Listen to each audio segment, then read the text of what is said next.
সম্মানিত সুধী, আসসালামু আলাইকুম। আশা করছি আপনারা সবাই ভালো আছেন। আপনাদের সামনে আরও নতুন একটা ভিডিও নিয়ে উপস্থিত হলাম। আজকের ভিডিওর টপিকস হলো যে যখন অফলাইনে ইনকাম ট্যাক্স রিটার্ন সাবমিট করা হয় তখন এই ইনকাম ট্যাক্স রিটার্নের সাথে কী কী ডকুমেন্টস বা দলিলাদি আপনাকে সংযুক্ত করতে হবে, এই বিষয়টুকু নিয়ে আজকে কথা বলবো। তাহলে অনেকেই কোশ্চেন করতেছেন যে আমার স্যালারি খাতে ইনকাম আছে, আমার কী কী ডকুমেন্টসগুলো দিতে হবে, আমার হাউস প্রপার্টি খাতে ইনকাম আছে, আমার কী কী ডকুমেন্টস দিতে হবে, এরকম ধরনের অনেক কোশ্চেনই অনেকে করতেছেন। তো সেই প্রয়োজনীয়তা অনুভব করে, অর্থাৎ সেই পার্সপেক্টিভ থেকে আজকের এই ভিডিওটি তৈরি করা। তাহলে আজকের ভিডিওতে আমরা দেখব যে ইনকাম ট্যাক্স রিটার্নের সাথে কি কি দলিলাদি সাবমিট করতে হবে। এখন বলতে পারেন তাহলে অনলাইনে রিটার্নের ক্ষেত্রে কি কোনো ডকুমেন্টস অ্যাটাচ করতে হবে কিনা, একটু বলে নিই। অনলাইনে রিটার্ন সাবমিটের ক্ষেত্রে কোনো ডকুমেন্টস অ্যাটাচ করার অপশান এখন পর্যন্ত ইন্ট্রোডিউস হয়নি। ইতোমধ্যে আমি অনেকগুলো রিটার্ন সাবমিট করে দিছি, যেগুলো জিরো রিটার্ন, যেগুলোতে কোনো ট্যাক্স নেই বা এআইটি নেই বা টিডিএস নেই, শুধুমাত্র সেই রিটার্নগুলো অনলাইনে সাবমিট করা যাচ্ছে, অর্থাৎ জিরো রিটার্ন, যার কোনো ইনকাম নেই অথবা ইনকাম রয়েছে ট্যাক্সেবল লিমিটের নিচে। তো তাদের ক্ষেত্রে জিরো রিটার্ন আমরা অনলাইনে ইতিমধ্যে সাবমিট করেছি। সেখান থেকে অ্যাকনলেজমেন্ট, সার্টিফিকেট দুটাই এবং রিটার্নও পাওয়া যাচ্ছে।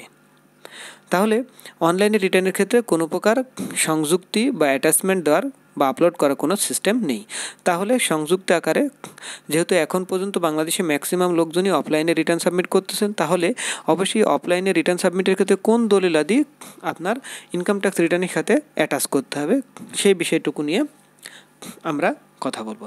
তবে শুরু করার আগে আরেকবার বলে নিই, যারা আমার চ্যানেলটিকে সাবস্ক্রাইব করেন নাই তারা অবশ্যই চ্যানেলটিকে সাবস্ক্রাইব করে নেবেন এবং ভিডিওটি না টেনে শুরু থেকে শেষ পর্যন্ত দেখুন, তাহলে অবশ্যই বুঝতে পারবেন যে কোন হেডের ইনকামের ক্ষেত্রে কোন ধরনের ডকুমেন্টস অ্যাটাচ করতে হবে সেই বিষয়টুকু আমরা দেখব। এবং এই বিষয়টুকু আয়কর নির্দেশিকাতে বলা হয়েছে যে কোন কোন ইনকামের ক্ষেত্রে কী ধরনের ডকুমেন্টস অ্যাটাচ করতে হবে, এর বাইরেও আমরা কিছু কথা বলবো।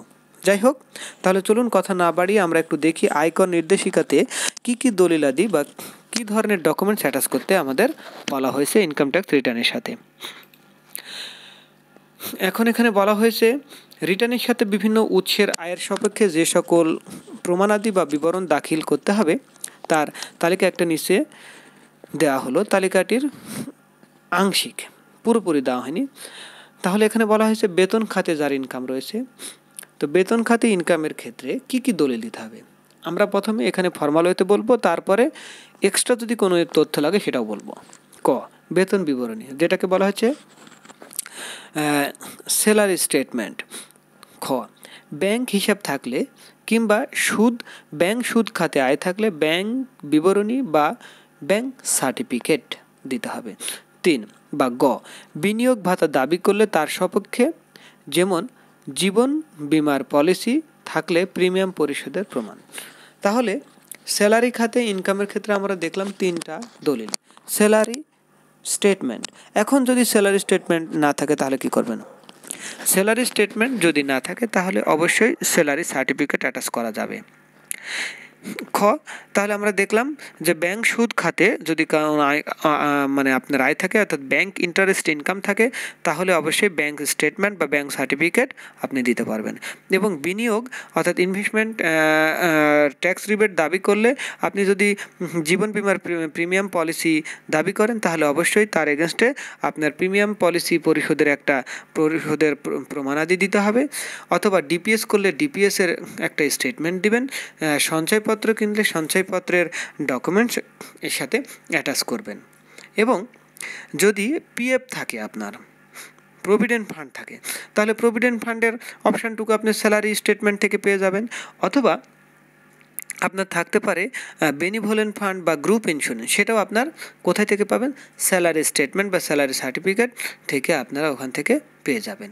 এবং স্যালারি ইনকামের এগেনস্টে যাদের ট্যাক্স কাটা আছে টিডিএস, অর্থাৎ এই ট্যাক্সের টাকা ট্রেজারি চালানের মাধ্যমে পে করার ডকুমেন্টস তার সাথে অ্যাটাচ করে দিতে হবে। তাহলে শুধুমাত্র স্যালারি খাতের কথাটুকু বললাম। এরপরে চলে যাই নিরাপত্তা জামানতে সুদ। খাত অর্থাৎ income from interest on securities. ক বন্ড বা ডিবেঞ্চার যে বছরে কেনা হয়েছে সে বন্ড বা ডিবেঞ্চারের ফটোকপি।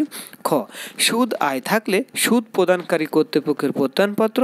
গ প্রাতিষ্ঠানিক ঋণ নিয়ে বন্ড বা ডিবেঞ্চার কেনা হয়ে থাকলে সুদের অর্থাৎ ঋণের সুদের সমর্থনে ব্যাংক কর্তৃপক্ষের সার্টিফিকেট বা ব্যাংক বিবরণী বা প্রাতিষ্ঠানিক প্রত্যয়নপত্র।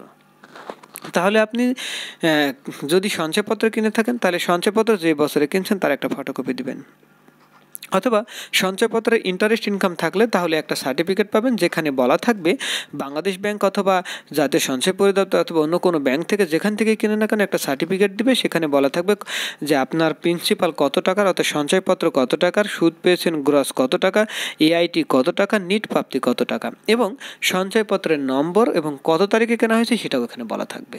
তাহলে এই ডকুমেন্টসগুলো আপনি এর সাথে সংযুক্ত করতে পারবেন।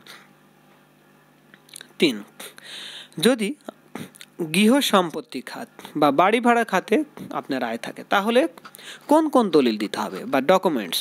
ক বাড়ি ভাড়ার সমর্থনে ভাড়ার চুক্তিনামা বা ভাড়ার রসিদের কপি, মাসভিত্তিক বাড়ি ভাড়া প্রাপ্তির বিবরণ এবং প্রাপ্ত বাড়ি ভাড়া জমা সংশ্লিষ্ট ব্যাংক হিসাব বিবরণী, পৌর কর, সিটি কর্পোরেশন কর, ভূমি রাজস্ব প্রদানের সমর্থনে রসিদের কপি।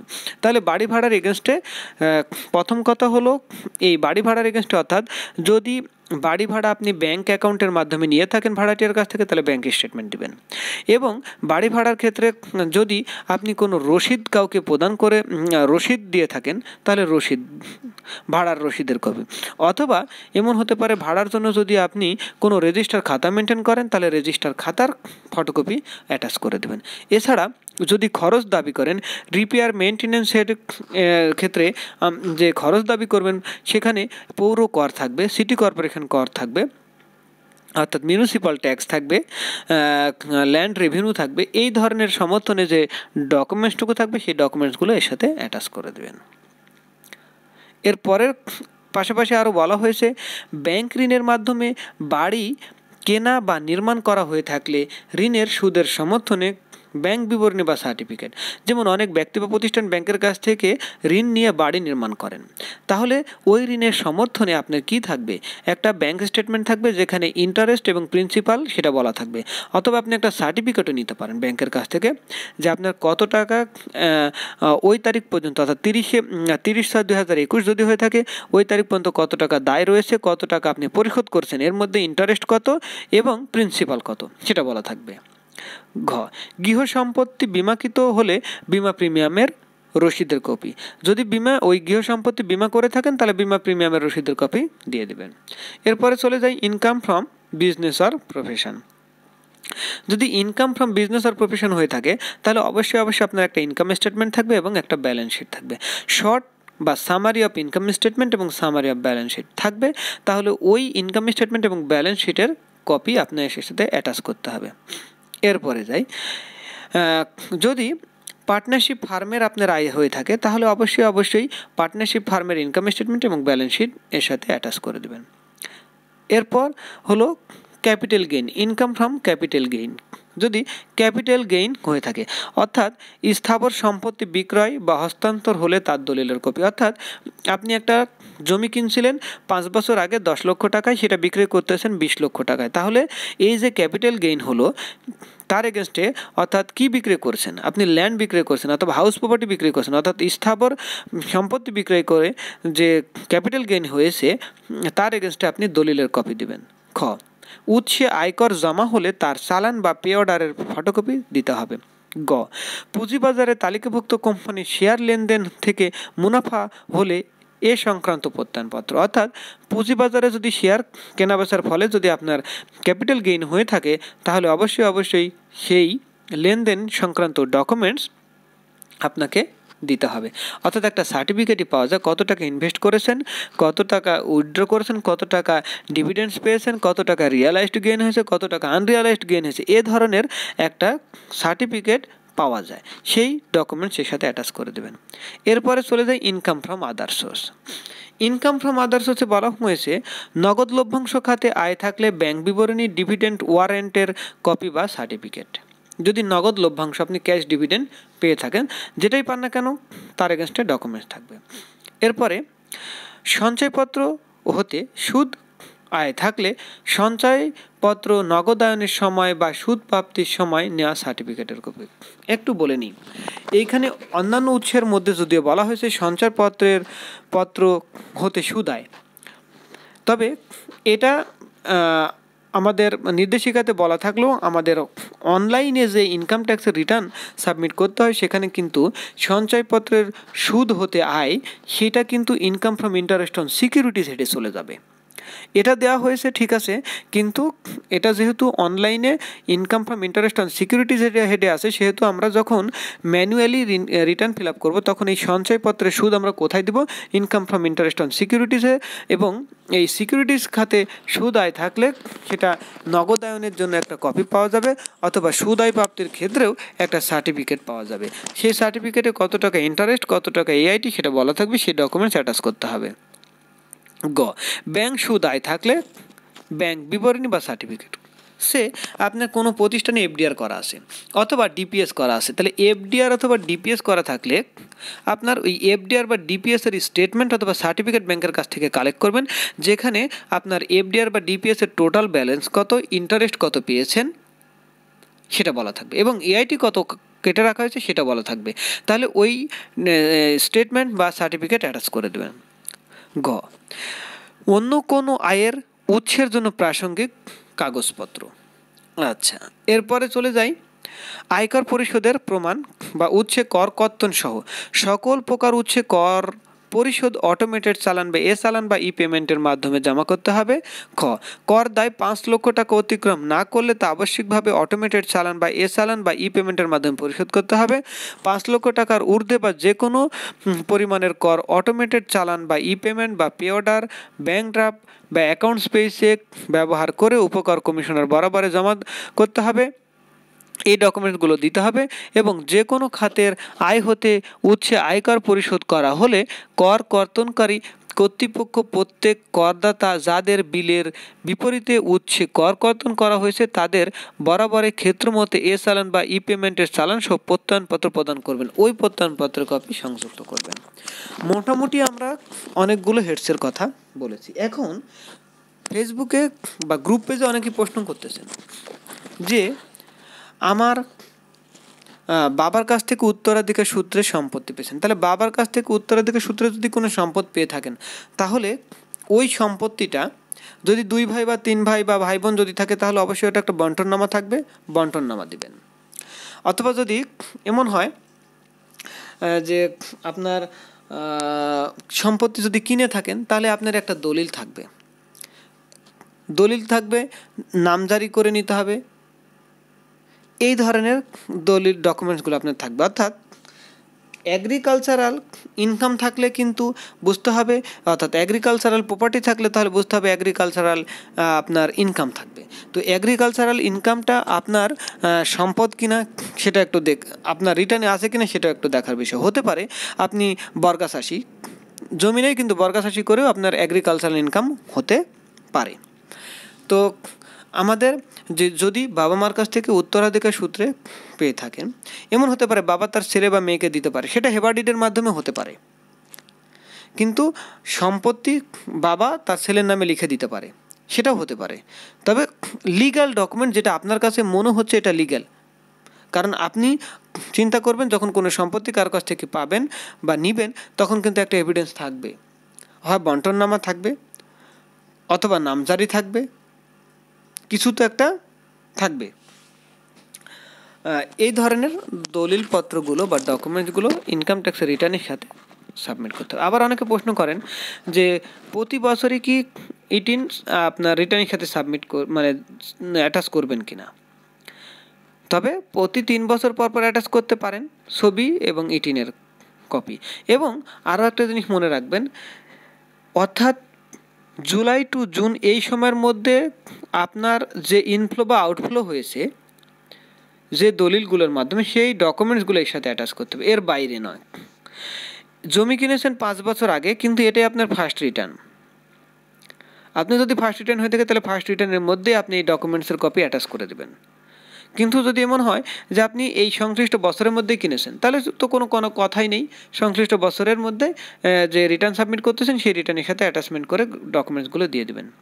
এই ধরনের মোটামুটি, এছাড়াও অনেকে মানে ইরিলেভেন্ট কিছু কোশ্চেন করে থাকেন, তবে একটু নিজে সিরিয়াসলি চিন্তা করেন যে এইটা আমার এই সংশ্লিষ্ট বছর হয়েছে, এর সাথে কি কি লিগাল ডকুমেন্টস পাওয়া যেতে পারে, দেওয়া যেতে পারে।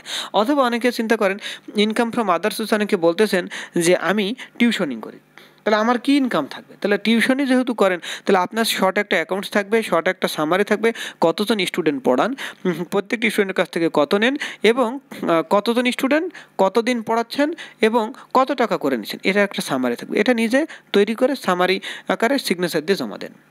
অথবা ডক্টররা বিভিন্ন চেম্বারে প্র্যাকটিস করেন, তো প্র্যাকটিস করলে তো উনি তো জানেন যে আপনি বছরে কতদিন রোগী দেখেন, পুরাতন রোগী কতজন, নতুন রোগী কতজন, তার একটা হিসাব তৈরি করে নিজে একটা সিগনেচার দেন। এটা হচ্ছে one kind of valid documents হতে পারে। তো এই ধরনের ডকুমেন্টসগুলো আপনার ইনকাম ট্যাক্সের রিটার্নের সাথে সাবমিট করতে হবে। আশা করছি আপনারা বুঝতে পারছেন যে কী কী ডকুমেন্টস আপনাকে সাবমিট করতে হবে ইনকাম ট্যাক্সের রিটার্নের ক্ষেত্রে। অথবা আরও কিছু হতে পারে, অনেকে গোল্ড কিনছেন, 5 ভরি গোল্ড কিনছেন, তাহলে গোল্ডের বিকল্পটা কী দিবেন? ভাউচার দিবেন, ক্যাশ মেমো দিবেন, ওই সংশ্লিষ্ট প্রতিষ্ঠানের সিল মারা ডেট ওয়াইজ প্রতিষ্ঠানের সিল স্বাক্ষর সহ পেমেন্ট, ক্যাশ মেমো, এই ধরনের ডকুমেন্টসগুলো দিবেন, বিল ভাউচারগুলো জমা দেবেন। অথবা আপনি আপনার গোল্ড বিক্রি করেছেন, তো বিক্রি করলেও কোনো একটা স্বর্ণকারের দোকানে বিক্রি করেছেন, অথবা কোনো একটা প্রতিষ্ঠানের কাছ থেকে আপনি ফার্নিচার কিনেছেন, ইলেকট্রনিক ইকুইপমেন্ট কিনেছেন, টেলিভিশন কিনেছেন, ফ্রিজ কিনেছেন, যদি এরকম কিনে থাকেন তাহলে অবশ্যই ওই কেনার এগেনস্টে আপনাকে একটা ক্যাশ মেমো থাকবে অথবা ভাউচার থাকবে, সেটা এবং ভ্যালিড হতে হবে, এটা মাথায় রাখতে হবে। ভ্যালিড ডকুমেন্টস দেবেন। এবং যদি কোনো দাতব্য চিকিৎসালয়, দাতব্য কোনো প্রতিষ্ঠানে যদি দান করে থাকেন, সে দানের ক্ষেত্রে যদি মনে করেন যে আপনি ইনভেস্টমেন্ট ট্যাক্স রিবেট নেবেন, হ্যাঁ, স্পেসিফিক কিছু হেড আছে যে হেডগুলোতে দান করলে, আপনার জাকাত ফান্ডে দান করলে রিবেট পাওয়া যায়। যদি উদ্দেশ্য রিবেট নেওয়া থাকে তাহলে অবশ্যই ডকুমেন্টস ওর সাথে অ্যাটাচ করতে হবে। আর যদি উদ্দেশ্য থাকে যে না ফিসাবিলিল্লাহ আল্লাহ রাস্তায় দান করে দিছি, তাহলে সেক্ষেত্রে তো নর্মালি ডকুমেন্টস থাকার কথা নয়, যা সেটা ওয়ান কাইন্ড অফ এক্সপেন্স হিসেবে চার্জ করবেন। কিন্তু এগুলোর এগেনস্টে যদি ট্যাক্স অফিস মনে করে যে খরচের এগেনস্টে ভাউচার নিবে, সে চাইতে পারে, এই রাইটটুকু ট্যাক্স অফিসের আছে। তো আপনার কাছে যে যে ডকুমেন্টসগুলো মনে হচ্ছে যে এই সংশ্লিষ্ট বছরে আপনি কিনেছেন, তার এগেনস্টে ভাউচারগুলো দিয়ে দেবেন। কম্পিউটার কিনতে পারেন, ল্যাপটপ কিনতে পারেন, ইলেকট্রনিক ইকুইপমেন্ট কিনতে পারেন, তার এগেনস্টে যে ক্যাশ মেমো বা ভাউচারগুলো থাকবে তার সাথে ইনকাম ট্যাক্সের রিটার্নের সাথে সাবমিট করে দেন, অ্যাটাচ করে দেন। তাহলে কি থাকবে? এর একটা ভ্যালিডিটি থাকলো যে আপনি যা যা করেছেন তার এগেনস্টে ডকুমেন্ট সাবমিট করেছেন। কিন্তু যদি ডকুমেন্ট সাবমিট না করে থাকেন তাহলে আপনার মনের মধ্যে একটা ভীতি থাকবে, কখন বুঝি ইনকাম ট্যাক্সের রিটার্ন অডিটে পড়ে অথবা এর ডকুমেন্টস আদৌ আছে কিনা, মনের মধ্যে একটা ভীতি থাকবে। এই ভীতিগুলো রাখবেন না। যতগুলো ডকুমেন্ট সাবমিট করার কথা এই সংশ্লিষ্ট বছরের মধ্যে যেগুলো অ্যাডিশন হয়েছে, অ্যাডিশন যে অ্যাসেটের ক্ষেত্রে হবে, যে ইয়ার ক্ষেত্রে, লাইবিলিটিসের ক্ষেত্রে হবে, অ্যাডিশন হলে তার এগেনস্টে লিগ্যাল এবং ভ্যালিড ডকুমেন্টস এর সাথে অ্যাটাচ করে রিটার্ন সাবমিট করবেন। তাহলে আশা করছি আপনারা বুঝতে পারছেন যে ইনকাম ট্যাক্সের রিটার্নের সাথে কোন ধরনের ডকুমেন্টস বা দলিলাদি অ্যাটাচ করতে হয়। তাহলে আজকে পর্যন্তই। সবাই ভালো থাকবেন, সুস্থ থাকবেন এবং পরবর্তী ভিডিও দেখার জন্য সবাইকে আবারও আমন্ত্রণ জানিয়ে আজকে শেষ করছি। আজকে এ পর্যন্তই। ভালো থাকবেন, সুস্থ থাকবেন। আসসালামু আলাইকুম।